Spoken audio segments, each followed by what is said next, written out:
نحن في أزمة صحية خطيرة، وقد دفعنا ذلك إلى اتخاذ إجراءات استثنائية. كما تعلمون جيدا، نحن في حالة احتجاز أو عزل، ونشعر بالقلق حيال الصعوبات التي قد يواجهها بعض الأشخاص، سواء في الحصول على السلع الأساسية أو العزلة التي قد يعانون منها بسبب عدم وجود علاقات اجتماعية. ما هي الإجراءات التي يتخذها مجلس بلدية الرنترية؟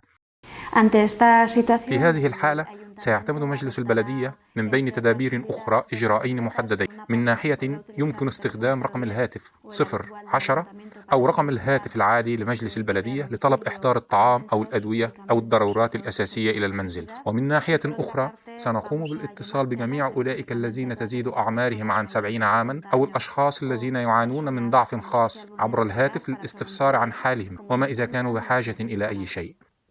ما الذي يطلبه مجلس البلدية في الرنتيريا من المواطنين؟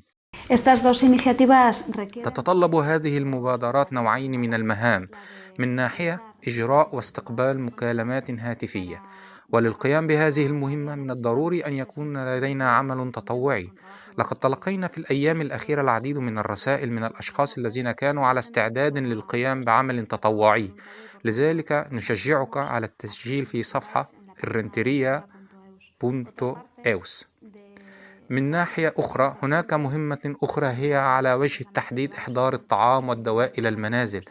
يجب أن يتم تنفيذ هذه المهمة بضمانات الصحة والسلامة الكاملة، وبالتالي سيتم تنفيذ هذا العمل من قبل فريق الحماية المدنية لدينا. نحن نعيش في وضع معقد وصعب، لكني متأكدة من أنه بفضل التزامنا وتعاوننا المشترك سنخرج أقوى منه. مجلس مدينة الرنتريا في خدمتكم، يرجى نشره.